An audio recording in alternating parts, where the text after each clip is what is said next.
someone who's learned to pretend. She came with 2 children, Jake, 16, and Sarah, 14. When I first met them, they stood behind her like soldiers guarding a memory.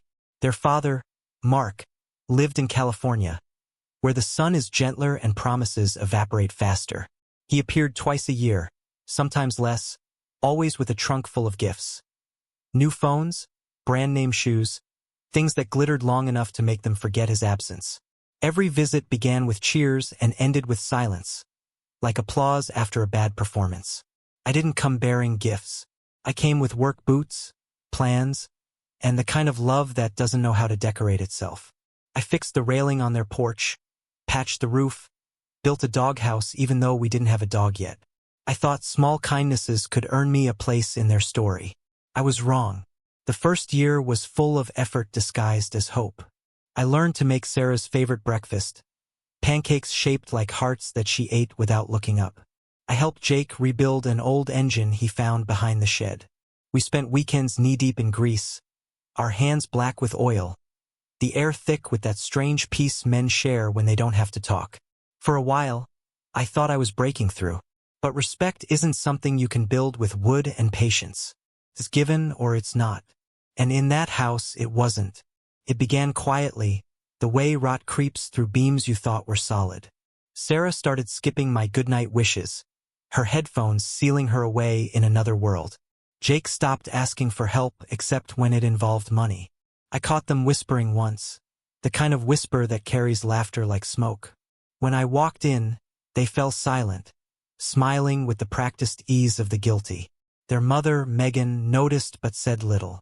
"They'll warm up," she'd whisper at night, her back to me. "They just need time." I wanted to believe her. I wanted to think time could sand down resentment the way wind smooths stone. But wind only sharpens what refuses to break. One evening, after a long day at a site west of town, I came home to find Jake in the yard, standing over my toolbox. The lid was open, the tools scattered across the grass like bones. I froze, the smell of oil and earth thick in the air. "What are you doing?" I asked. He looked up, smirking. "You're not my boss." "I'm not trying to be your boss," I said quietly. "Just asking you to respect what isn't yours." He kicked the hammer aside with the heel of his shoe. "You don't get it. Nothing here is yours." Sarah stood nearby, arms crossed, her phone glowing against her face. "He's right," she said softly. "You didn't raise us. You just showed up." Those words landed heavier than I expected. Maybe because they were true. I hadn't raised them. I had only paid for the space in which they grew. But truth, when used as a we*p*n, cuts deeper than lies. For a moment I thought of answering, of reminding them who bought their shoes, who paid for the roof above their heads, who worked through winters so they could keep their lights on. But the words stuck. I realized that any defense I made would only prove their point, that I was the outsider trying too hard to belong. So I said nothing, just gathered my tools, one by one, brushing off the dirt, placing each piece back where it belonged. The sky was bleeding orange into gray, the kind of Nebraska evening that swallows sound. I could feel their eyes on me, waiting for me to explode, to give them a reason to hate me openly. But I wouldn't. I refused to hand them that victory. Inside, Megan was setting the table. She looked up when I walked in, saw my face and didn't ask. She never did. Silence had become her way of surviving the cracks in this house. We ate dinner like strangers rehearsing civility. Forks against plates, the soft hum of the fridge, Sarah's quiet tapping on her phone. Jake chewed like every bite owed him an apology. When he finally spoke, it was only to say, "Mom, Mark's sending money for the trip next month." His tone made it sound like a triumph. Megan smiled weakly. I stared at my plate. Afterward, I washed the dishes while they drifted upstairs. Through the window, I could see the yard, the faint outlines of where my tools had fallen. I thought of my father then, a man who'd built barns by hand and taught me that respect is earned one quiet act at a time. He used to say, "A house is only as strong as what holds it together when no one's looking." That night, I knew this one wouldn't last. Later, when the house went dark, I sat alone at the kitchen table. The smell of soap and wet wood hung in the air. I thought about Jake's smirk, Sarah's cold certainty, and the way Megan's silence seemed to side with whoever spoke last. Somewhere between those thoughts, something inside me cracked. Not loudly, but with the quiet precision of a beam giving way after too many winters. I poured a drink and watched the clock tick past midnight.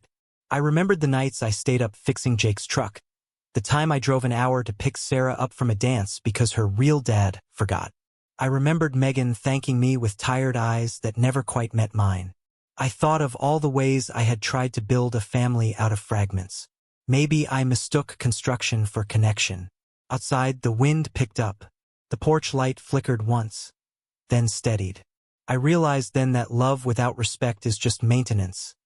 Constant, exhausting, endless. You keep repairing what was never built to last. When I finally went to bed, Megan was asleep, turned away, her breathing shallow. I lay there staring at the ceiling, listening to the faint sound of laughter drifting from upstairs. Jake's voice, Sarah's too. I couldn't make out the words, but I didn't need to. I already knew the tone. The soft cruelty of children who believe they're untouchable. I closed my eyes and thought of my hands. Cracked, scarred, still shaking slightly from holding everything together. I wondered when exactly I had stopped being a man and become just the help that never leaves. That was the night I stopped pretending the cracks were only on the walls. They were inside me too, spreading quietly, waiting for the next blow. I didn't know it yet, but that evening, the tools in the grass, the words from Sarah's mouth, was the beginning of the end. The moment the structure shifted and the foundation began to sink. Because when a child tells you that you mean nothing, and your wife answers with silence, the house doesn't collapse all at once. It leans first, and once it starts leaning, no amount of building can make it stand straight again. That night, after the argument in the yard, sleep didn't come. The house had gone quiet, but silence has a weight when it follows disrespect. Presses against the chest, heavier than words ever were. I sat at the kitchen table under the pale glow of a single bulb, the air thick with that sour mix of soap and dust. The clock ticked loud enough to feel like judgment. I reached for a pad of paper, the kind I used for building estimates, and wrote at the top what I've given. I started with the obvious: gas money for Jake's truck, the repairs, the tires. Then insurance, groceries, Sarah's dance classes, new shoes every season, phones, data plans, school trips, weekend movies. Then the smaller things, the invisible things. The electric bill when Megan's hours got cut. The new washer when the old one quit. The countless dinners when I covered the check while she promised to get it next time. By the time I was done, the list had filled 2 pages. Numbers scrawled in pencil, some smudged from my thumb. I added them together, line after line, until the total sat at the bottom like a stone. $1,276.45. That was the cost of keeping the peace each month. A peace that never lasted. Below the total, I wrote a single word: zero. Zero respect. Zero acknowledgement. Zero return on investment. I stared at the word for a long time. It looked clean, honest, almost comforting.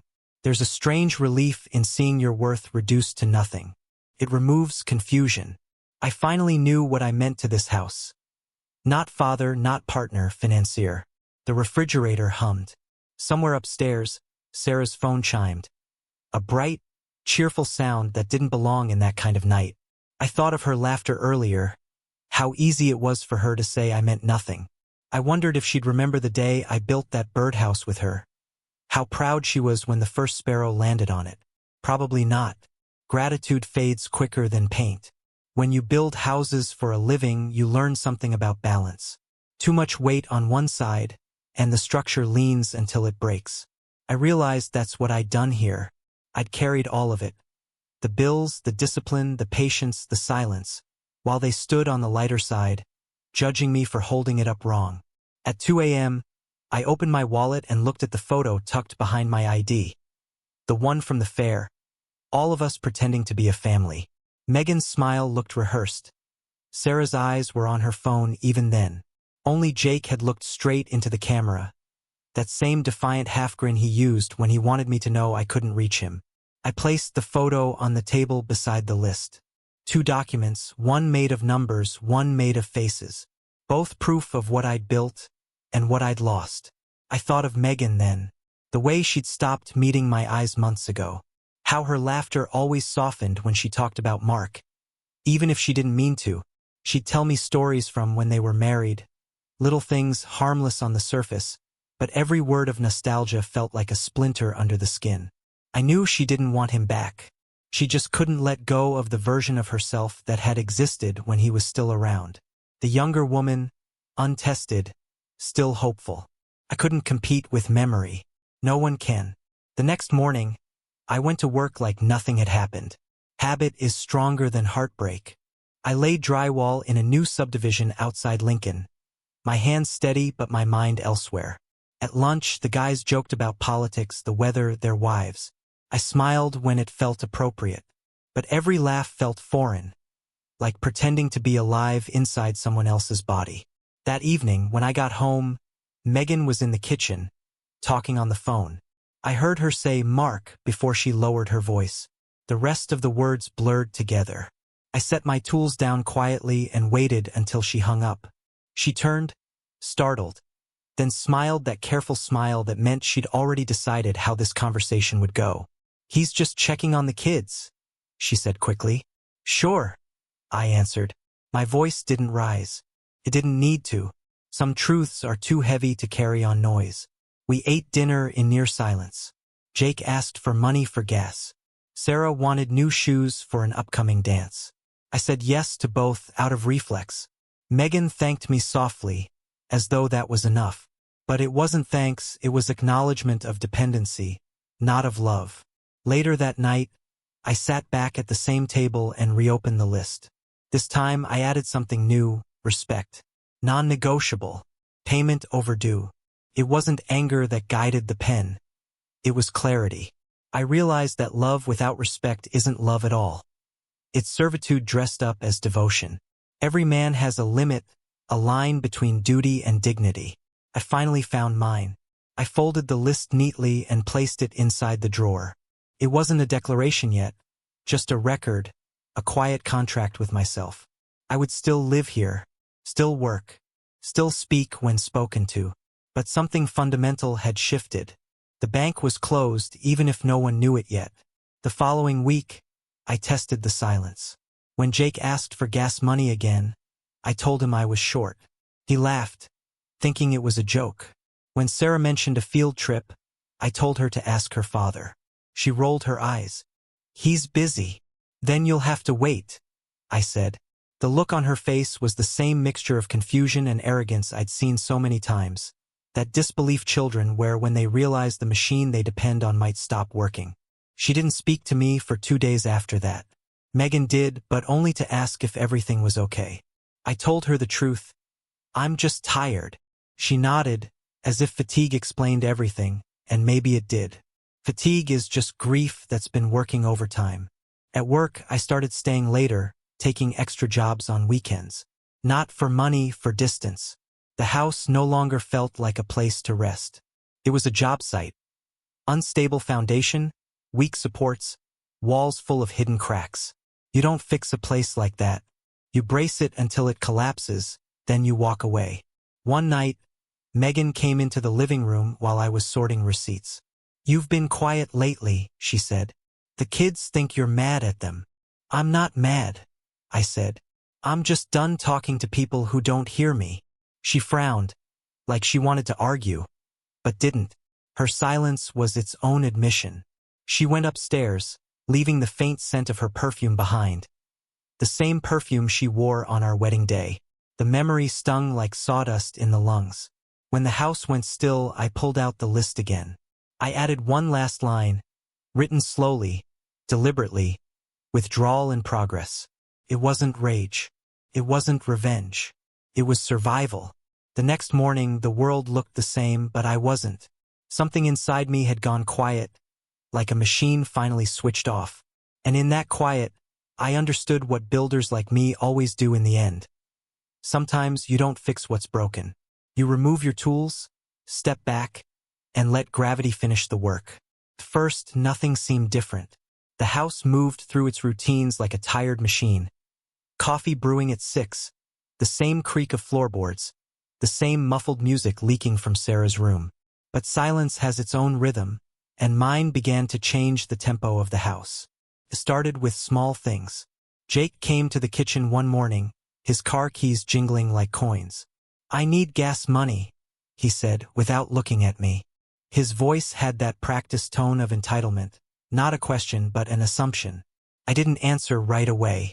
I just sipped my coffee, the steam rising between us like a wall. "Dad said he'll send some soon," he added, maybe to soften the blow. "That's good," I said. "You can wait for him." He looked up then, caught off guard. "Wait for him? He's in California. Then he better start driving." He laughed, expecting me to do the same. But I didn't. I just stood, rinsed my mug, and left the room. That was the first day the silence became something real, something solid enough to lean on. 2 days later, Sarah asked about her dance shoes, the ones she'd circled in a catalog and left on the counter like a command. "Mom said you'd order them," she said casually, scrolling through her phone. "I didn't," I replied. "Why not?" "Because your father can." Her eyes widened. Not in anger, but disbelief, like someone realizing gravity just changed direction. "He won't," she said finally. "Then maybe you should tell him that." She stared at me for a long time, searching for the man who used to say yes to everything. But that man had clocked out. All she found was the quiet version of him, the one who'd stopped believing that generosity and respect were the same thing. At dinner that night, Megan noticed the tension. "Everything okay?" she asked. She said it softly, like someone asking if a wound still hurt even though she could see it bleeding. "The kids are just learning how bills work," I said. Jake snorted. "Oh, come on." Megan asked him a look, but it was too late. I'd already decided, no more. My silence wasn't passive anymore. It was policy. The first real crack came a week later. Jake's truck stalled on the highway, 20 miles out of town. He called me first out of habit. When I didn't pick up, he called again. Then again. The voicemails stacked up. Panic layered over arrogance.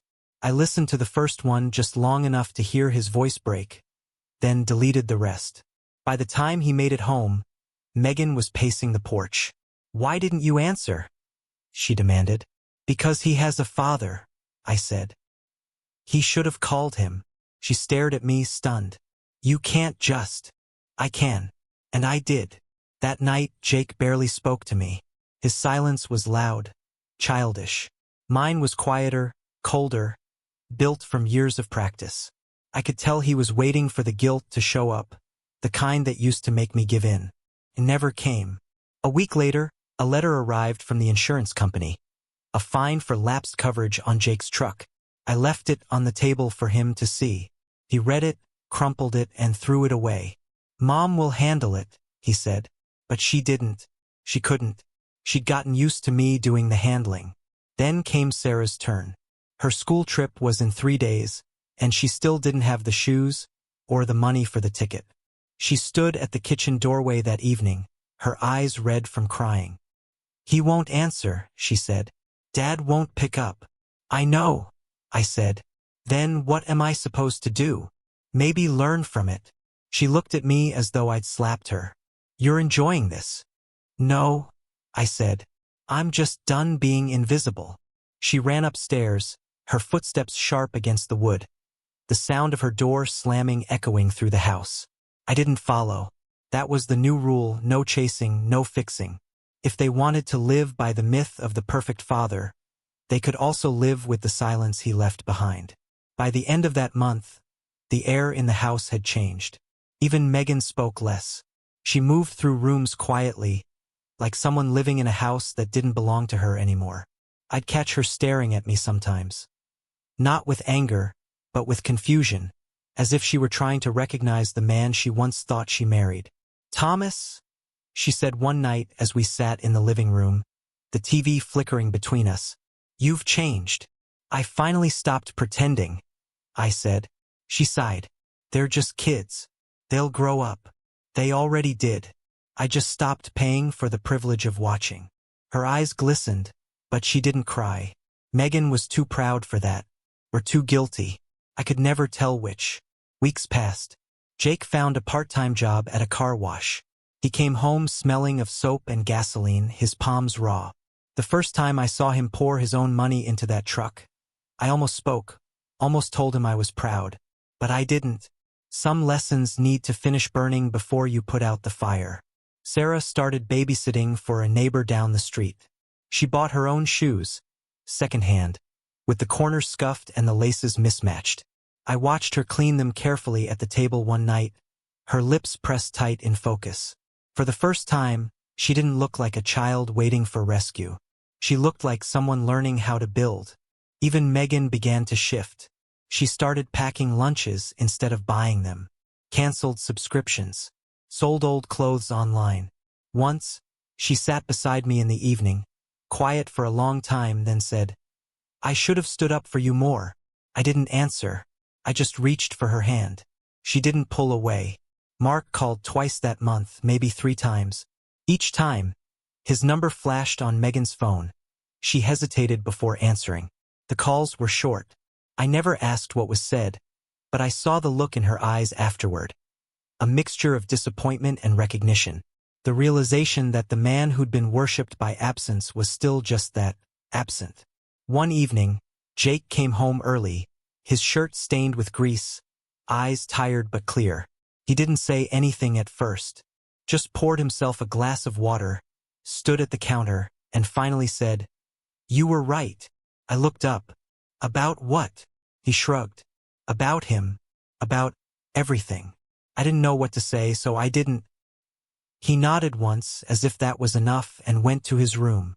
For the first time in years, his door stayed open. Sarah followed days later. She sat at the table, tracing circles in the wood with her finger. "I'm sorry," she said quietly, "for what I said, for how I treated you." I waited before answering. "You don't owe me words," I said. "Just change." She nodded, and she did. The silence in the house transformed. It wasn't heavy anymore. It was honest. No more pretending, no more illusions of what a family should sound like. Just the steady rhythm of people learning responsibility, one missed payment at a time. Megan and I found something resembling peace. Not happiness, that's too soft a word for people like us, but balance. She began meeting my eyes again. Some nights, she'd fall asleep with her head on my shoulder. Not from love, but from understanding. Sometimes that's enough. One evening, as the sun dipped behind the cornfields, I stood outside and watched Jake wash his truck, Sarah sweeping the porch.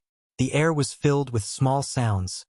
Water hitting metal, the scrape of a broom, the low hum of insects. The kind of sounds that mean work is finally being done. I realized then that silence isn't punishment. It's a teacher. And in that quiet, they'd all started to listen. Time didn't heal the house. It simply rearranged its wounds. The sharp edges dulled into quiet routines. The shouting stopped, but so did the laughter. For a while, I mistook that for peace. Now I know it was something different, a truce signed after too many losses. Months passed like slow weather. Jake turned 17, Sarah 16. Megan and I stopped celebrating anniversaries. We didn't need reminders of the promises we'd both broken in silence. But somewhere in that stillness, something began to change. Not suddenly, not dramatically, but the way light returns to a room after a long power outage. Hesitant. Fragile. Jake found work at a car wash downtown. The same boy who once threw my tools across the yard now spent his evenings scrubbing other people's trucks for minimum wage. Sometimes he came home exhausted, his hands raw, the smell of soap clinging to him. The first time he handed Megan a few crumpled bills for groceries, she cried quietly in the pantry. I pretended not to notice.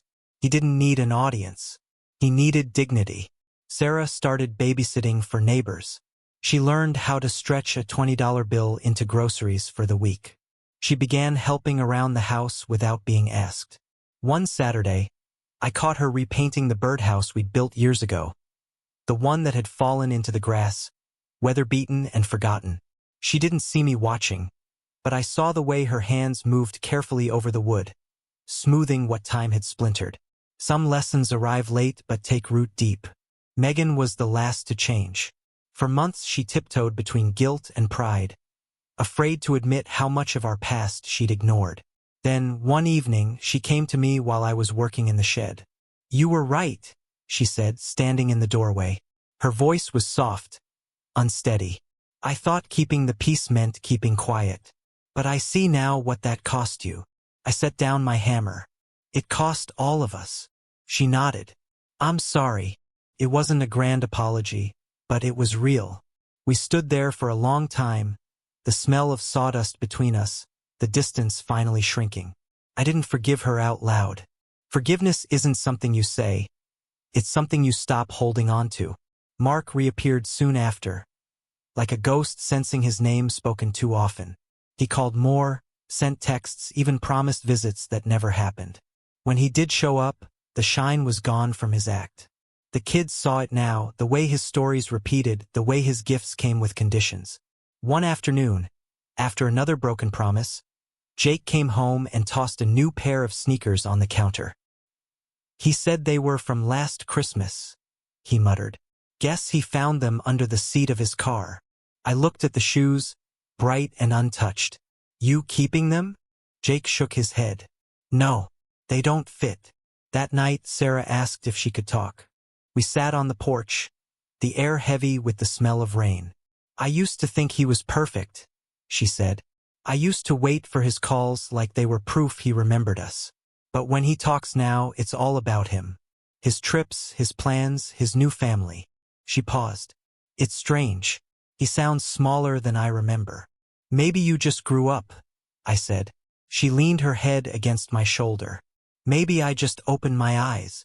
For the first time, I let her. I didn't say anything else. The silence between us felt earned. A quiet that didn't wound anymore.